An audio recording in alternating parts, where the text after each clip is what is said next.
My name is Jim, and I have to share an incredible experience that I had when I was in my early 20s.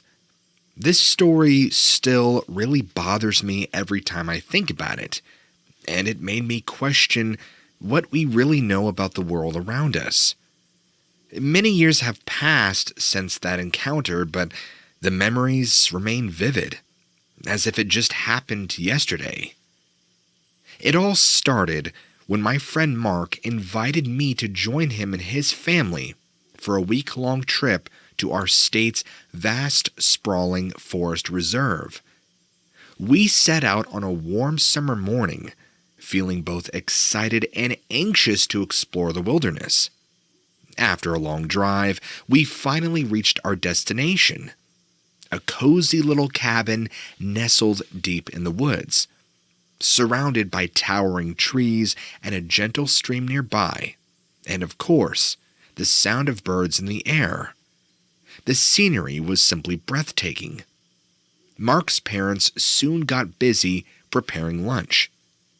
Mark and I decided to make the most of our time by going on an impromptu hike. As we ventured further into the wilderness, we stumbled upon a trail that seemed intriguing and more or less traveled. Curiosity piqued, we decided to follow it deeper into the forest. Armed with our backpacks and a map, we explored the lush green surroundings. We were no strangers to the outdoors. Both Mark and I had grown up embracing the call of the wild, having participated in various camping and hiking trips since our early childhood. The trail we had chosen led us through a particularly dense portion of the forest. The vegetation was thick and abundant, making visibility quite limited.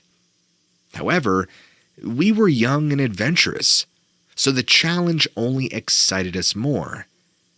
As we walked further, we noticed that the forest was unusually quiet. The chirping of birds and rustling of leaves had gradually diminished, and an eerie silence now enveloped us. This sudden change felt unnatural. It sent a chill down our spines, but we're both too proud to admit it. As we continued, the landscape started to change. We came across a small clearing where the once dense vegetation seemed to have thinned out. At the edge of this clearing, we spotted a dark figure. Now, upon closer inspection, we realized it was a large animal, covered in black fur, and seemed to be feasting on something. Initially, we assumed it was just a bear or maybe a wolf. But as we strained our eyes to get a better look, the creature started to change, morphing into something far more terrifying. Standing on its hind legs, the beast revealed a wolf-like head atop a muscular, bipedal body. The sight of such an unnatural being shook us both to the core. Panic set in, and we instinctively knew that we should not linger there any longer. Fear gripped both of us, and we managed to compose ourselves enough to slowly begin retracing our steps. As we tiptoed away from the clearing, trying our best not to draw attention, the creature suddenly let out a gut-wrenching howl that we could feel vibrating in our very bones. In that terrifying moment, we abandoned any notion of stealth and broke into a frantic sprint, desperately trying to put as much distance as possible between us and the monster. Our hearts nearly beating out of our chest, legs burning from exertion, we ran for what seemed like an eternity. We had finally reached the safety of the cabin, slamming the door shut behind us and scanning the perimeter through the windows. Thankfully, it had not followed us all the way back. We were safe. Well, for the time being, at least. And that night, neither Mark nor I could sleep. Every twig snapping outside with every leaf rustling put us on high alert, dreading the return of the nightmarish being we had encountered prior. We couldn't bring ourselves to tell Mark's parents what it is we saw, fearing they would just simply dismiss it as an overactive imagination and blow us off entirely. We decided to cut our trip short, leaving the next day. Years have passed since that experience, and Mark and I have both gone on to lead fairly regular lives. However, our bond forged in the face of an unknown horror remains unbroken. We do occasionally reminisce about the story, wondering if we truly witnessed something supernatural or maybe we were just paranoid at the time. Whatever the truth might be, we will never forget those chilling moments and the presence of something we do not understand. When I was 18, I had a best friend, Dylan, who lived out in the countryside. His family owned a large ranch with 20 acres of land, including a dense forest and several fields for horses. I was excited when Dylan invited me to spend the weekend with him. Their family was more reclusive. In fact, it was a shock I even got invited, let alone for the entire weekend. I had always enjoyed the peacefulness and beauty of the rural area, though. I was eager to help him with various chores that needed to be done all around the property. It was going to be a busy weekend. I arrived at Dylan's place on a sunny Friday afternoon, and after a few hours of catching up, we decided to start our weekend tasks early. Our primary goal was to fix a broken fence in one of the horse paddocks, which would require a significant amount of time and effort. We made a list of all the necessary tools and materials, then headed out to the barn to gather everything we needed. As we worked in tandem, the sun began to dip closer to the horizon, casting long shadows. By the time we finally finished repairing the fence, it was right around 6:30 p.m. Satisfied with our work, we wiped the sweat from our brows and decided it was time to take a break. Dylan went over to chat with his older brother, who had come by to lend us a hand earlier in the day. I decided that this was a perfect opportunity to take my dog for a walk. I glanced around, looking for a suitable path to walk my dog. I spotted an open field with a thick cluster of trees along one edge, figuring it would make a nice loop. I called my dog over and began to walk toward the field. As my dog happily sniffed his new surroundings, I found myself gazing more intently at the tree line. Something seemed off, but I couldn't quite put my finger on it. It was then that I noticed a dark, tall figure partially concealed behind a tree, eyes locked onto me. It looked like an upright animal, covered in fur, with a dog-like snout and long, strangely shaped arms. The creature's hands had long, splayed fingers. It appeared to be watching me with great curiosity. At that point in my life, I'd never heard of dogmen or any similar legends, so I recall being very perplexed as to why someone would be wearing a peculiar costume in such a remote place that can get them shot. I stared at this thing for a while, as it seemed to be studying me just as intently. Eventually, my dog noticed our unexpected observer and began growling and barking, hackles raised, seemingly quite disturbed by its presence. Unsure of what to do now, I decided it was best to leave the area, promptly turning around to retrace our steps. Now, a couple of years later, I met a guy named Tom who used to work on a ranch in Montana. We very quickly became friends and found that we shared several interests, including a fascination for the unexplained. One evening, We were swapping stories of strange things, and Tom recounted a particularly chilling tale from his ranch days. Around 1986, he had been working on a ranch that included a large, sprawling forest. One day, while he was riding his horse through the property, herding up a group of wild horses, he came across a patch of open land with trees on either side. The horses seemed uneasy, forcing Tom to carefully survey his surroundings in case maybe there was a bear. It was then he spotted it, a massive gray dog-like beast squatting over a smaller animal, presumably its kill. The creature had red, penetrating eyes and 3 unnervingly long claws, which immediately captured Tom's attention.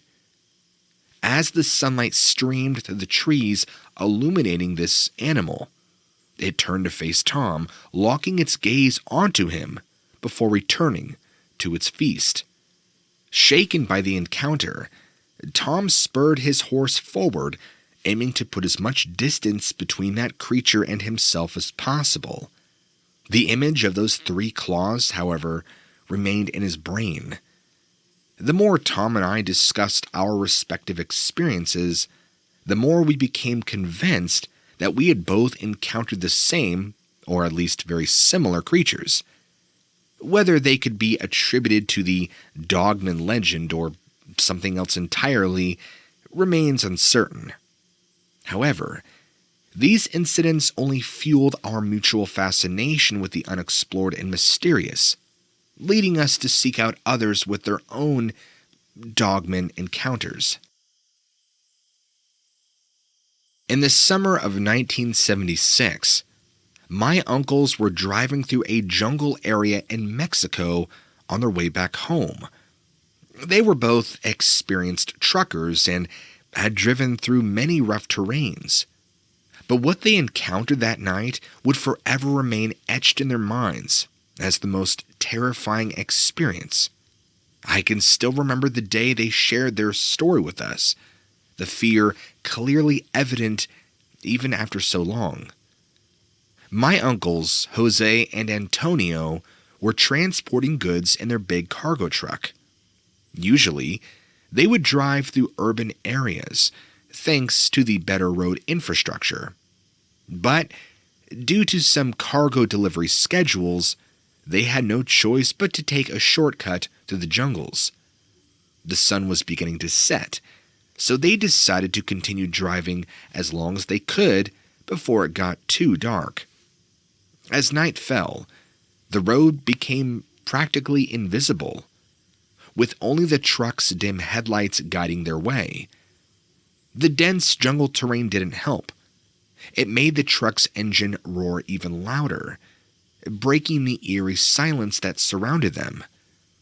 They tried to lighten the mood with music and casual conversation, but the lurking feeling of unease never left them. It seemed as if the darkness of the night was watching their every move.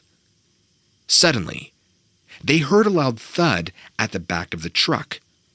Jose, who was driving, thought he had hit something. But Antonio, in the passenger seat, insisted it sounded like something had jumped onto the truck. Fear began to consume both of them. They started to drive erratically, trying to shake whatever it was off the vehicle. But whatever it was had held on tightly. As Antonio mustered the courage to check the side mirror, he saw the most horrifying sight of his life. A giant, dog-like creature with yellow, wild-looking eyes was climbing towards the cabin, using its human-like hands to claw onto the metal. Without wasting any time, he yelled at Jose to swerve and hit the truck against a tree. In a panicked state, Jose did precisely that, and the impact caused the creature to fall off the truck. They sped off without ever looking back, driving until they reached a gas station in a small village the following morning. Telling the locals about their encounter, they were met with nods of understanding, as villagers revealed that other people had also experienced similar terrifying brushes with dogman-like demons that roamed that specific area at night. Uncle Jose and Antonio vowed never to drive through jungle roads at night again. Years later, in 2001, I had my own encounter with a creature like the one that my uncles had described. I was hunting in rural Pennsylvania, deep in the woods, a place that I had frequented countless times before. I had always been skeptical about their story, until that day. I had just set up my hunting spot as the first light of dawn had lit up the woods.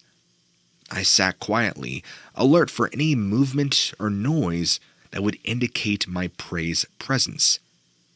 My 30-06 rifle, equipped with a 412 Weaver scope, lay resting in my lap as I waited. Nothing seemed out of the ordinary that morning, until I heard a guttural sound coming from the underbrush to my left. The hair on my neck stood up as I quickly realized it didn't sound like anything I'd ever encountered. As quietly as possible, I shifted my weight and readied my rifle. The creature stepped into view. I couldn't believe my eyes. It stood at least 7 feet tall, with a dog-like head and a long muzzle. Its body was grayish and black, and it had a tail that was at least 3 feet in length. But what truly terrified me were its eyes. Just like my uncles had described, the wild yellow eyes staring directly at me. It took a step towards me, and I felt pure terror coursing through my body. In that moment, I had 1,000 thoughts race through my mind. Should I shoot? Should I not shoot? Should I run? Should I stay? But before I can act and make a decision, the creature suddenly turned, bolting in the opposite direction, robbing me of my chance to act. And it wasn't because it was afraid of me. It seemed like it was busy, as if I was just an inconvenience in its journey. It even made a scoffing expression in its face before it would turn to run. As soon as my legs would carry me, I ran back to my truck and left, never to return to those woods again. Like my uncles, I had a pretty harrowing encounter that I can never forget. The Dogman was real, and our family had crossed its path twice. We were the lucky ones to have survived to tell our story, always aware of the lurking evil in the shadows of the night. It was the summer of 2016, and my friends Michael and Jacob and I decided to go camping in the George Washington National Forest in Virginia. We heard about a great camping spot from a good friend of mine, though he mentioned that the area might be restricted since it's pretty far off trail. However, we did see several fire pits around and figured it would be fine to camp there, at least for the night. We arrived at the spot in the late afternoon, setting up our tents. Afterward, we quickly gathered up some kindling and wood to start a fire. As the sun began to set, we sat around the fire. We had a couple beers and just began reminiscing about the good times of the past and our current lives. We also discussed work, relationship, and shared some jokes. 10 p.m. came pretty quick. We noticed that the woods had now become eerily quiet. The usual sounds of crickets and other nocturnal critters had all but vanished. We also felt a strange sensation, like static electricity in the air. The hair on our arms stood up, and we could even hear a faint humming noise. Suddenly, there was a deep bass noise, and a bright light flashed in the distance, It lit up the entire forest like a powerful firework, but it lasted for about a minute. The light then split into 3 or 4 smaller lights that shot down into the trees. We stared at each other in disbelief, unsure of what had just happened. We considered several possibilities. Maybe it was a meteorite, some strange weather phenomenon, or even something man-made. Eventually, we decided to shrug it off as unexplainable and went back to our conversation. Well, around 2 a.m. rolls around. We called it a night and crawled into our tents. Michael and I shared one tent while Jacob opted to sleep by the fire. 3 a.m. rolls around, and we're suddenly awakened by Jacob shaking our tent violently. He sounded panicked as he told us there was something big watching our campsite from about 50 feet away near the woodline. We climbed out of the tent and squinted through the darkness toward where Jacob was pointing. At first, we didn't see anything, but our eyes soon adjusted to the dim moonlight filtering through the trees. We all noticed an unusually large silhouette.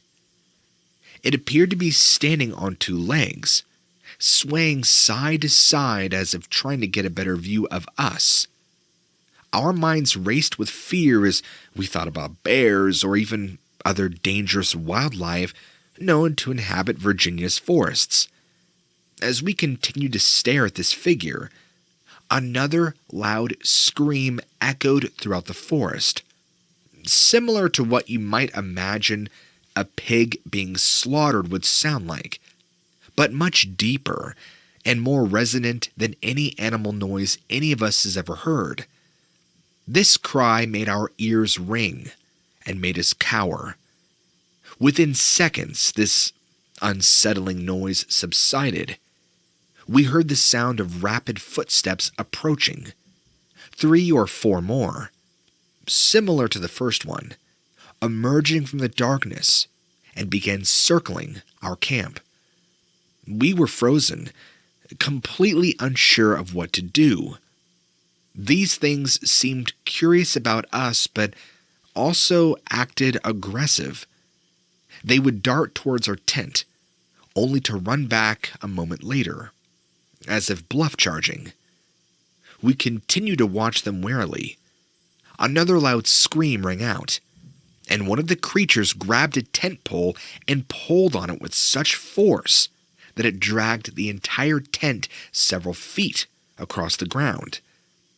At this point, Michael, Jacob, and I were yelling at each other over what we should do next. It was clear that staying at our campsite any longer was no longer an option. We needed to get away from this as quickly as possible. Gathering whatever courage we had left, we made a mad dash for our truck, which was parked a ways away. Once we made it, we fumbled with our keys in trembling hands before finally starting the engine and slamming down on the gas pedal. As we sped away from our campsite, one of those monstrous beings appeared directly in front of us on the road, illuminated by our car's headlights. We got a better look at it now. Standing around 8 feet tall, with dark gray fur covering the majority of its body, except for its chest, which was a white or yellowish color. Its face reminded me of a hyena, but somehow morbid and twisted. Knowing full well that hitting this thing might damage our vehicle beyond repair, or even worse, provoke their aggression further, we swerved around it, just narrowly avoiding a collision while praying that none would follow us down off this mountainous trail. Eventually, arriving safely back onto paved roads leading towards civilization, exhaustion took over all 3 inside, causing me, who sat behind the driver's seat throughout the whole ordeal and without incident, to almost pass out. we drove through the night and parked in a shopping center parking lot just to try and gather our thoughts, trying to process what happened. We even debated whether or not we should report this to local authorities, but we decided against it. Morning eventually broke, and we mustered up enough courage to return to our campsite, with the hopes of retrieving some of our belongings. However, when we arrived at the scene, where only hours before chaos had ensued, there was no trace left behind. No tent poles scattered about, nor any remnants from last night's fire pit could be found anywhere within vicinity. It was as if the creatures had taken everything, leaving no evidence of their existence or our terrifying encounter. Overwhelmed by a mixture of relief and disbelief, we just got back in the truck and drove home in silence. The events of that night would forever stay with us, a reminder of the unknown. In years that would follow, we would rarely speak about our experience with anyone outside of our tiny circle. We knew that most people, had we told them the truth, they would simply dismiss it as a product of overactive imagination, drugs, beer, hallucinations, paranoia, you name it.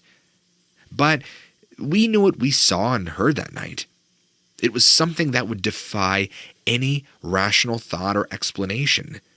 It challenged our understanding of science and biology.